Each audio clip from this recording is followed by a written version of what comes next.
شروع کرتی ہوں اللہ کے نام سے جو بہت مہربان اور نہایت رحم کرنے والا ہے۔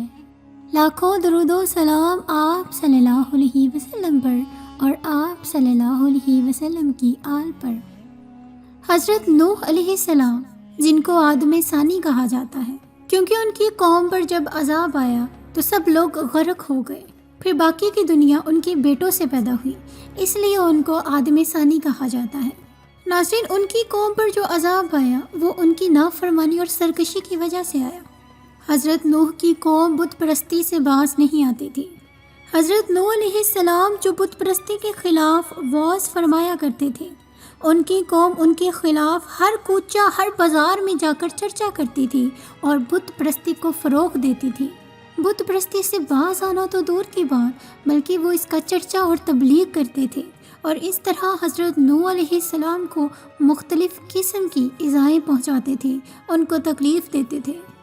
حضرت نوح علیہ السلام جب ان کو اللہ کے راستے پر چلنے کی دعوت دیتے تو ان کا جو بیان تھا وہ قرآن میں کچھ اس طرح سے بیان ہے، اور بولے ہرگز نہ چھوڑنا اپنے خداؤں کو، ہرگز نہ چھوڑنا ود، سوا، یغوث اور یعوق اور نصر کو، بے شک انہوں نے بہتوں کو بہکایا۔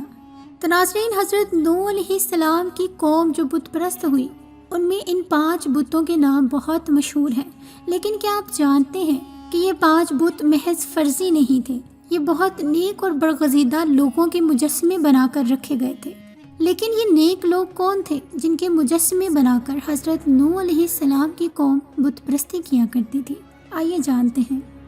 ان 5 بتوں کے بارے میں حضرت عروہ بن زبیر رضی اللہ عنہ کا بیان ہے کہ حضرت آدم علیہ السلام کے یہ 5 فرزند تھے جو نہایت ہی دیندار اور عبادت گزار تھے، اور لوگ ان 5 کے بہت ہی محب و معتقد تھے، ان سے بہت پیار کرتے تھے۔ جب ان 5 کی وفات ہو گئی تو لوگوں کو بڑا رنج و صدمہ ہوا۔ شیطان نے ان لوگوں کی تعزیت کرتے ہوئے یوں تسلی دی کہ تم لوگ ان 5 صالحین کا مجسمہ بنا کر رکھ لو اور ان کو دیکھ دیکھ کر اپنے دلوں کو تسکین دیتے رہو۔ چنانچہ لوگوں نے پتل اور سیسے کے مجسمے بنا بنا کر اپنی اپنی عبادت گاہوں میں رکھ لیے۔ کچھ دنوں تک تو لوگ صرف ان مجسموں کی زیارت کیا کرتے تھے، پھر آہستہ آہستہ یہ لوگ بتوں کی عبادت کرنے لگے، خدا پرستی چھوڑ کر بت پرستی کرنے لگے۔ وہ نہ صرف ان کی پوجا کرتے بلکہ پوری قوم نہایت ہی اصرار کے ساتھ ان کی پوجا کرنے میں کمر بستہ ہو جاتی۔ حضرت نوح علیہ السلام 950 سال تک ان لوگوں کو وعظ سنا سنا کر اس بت پرستی سے منع فرماتے رہے۔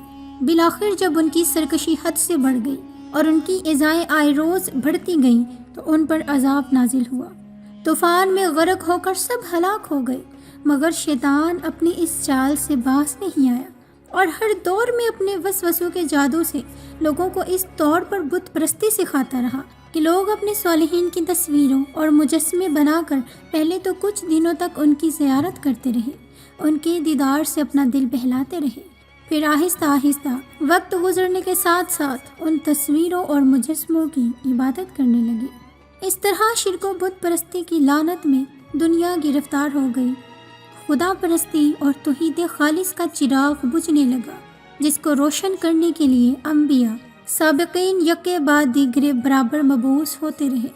اسی لیے ہماری شریعت میں نبی اکرم صلی اللہ علیہ وسلم نے جاندار کی تصویر بنانے سے ہی منع فرما دیا، اور حدیث کے مطابق جس گھر میں تصویر یا کتا یا کوئی جنب ہو اس گھر میں رحمت کے فرشتے داخل نہیں ہوتے۔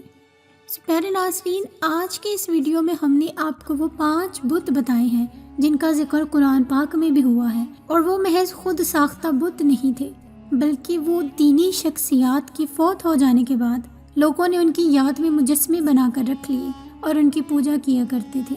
ان پر تو عذاب آ گیا، لیکن موجودہ فتنوں کے دور میں اللہ تعالیٰ نے انسان کو ڈھیل دی ہے، لیکن آخر ایک دن سب کو جواب دہ تو ہونا ہے۔ سو اللہ تعالیٰ سے دعا ہے کہ ہمیں نیک راستے پر چلنے کی توفیق عطا فرمائے اور ہمارا خاتمہ ایمان پر کرے، آمین ثم آمین۔ اس کے ساتھ ہی مجھے دی اجازت، اگلی ویڈیو تک دعا میں یاد رکھیے گا، فی امان اللہ۔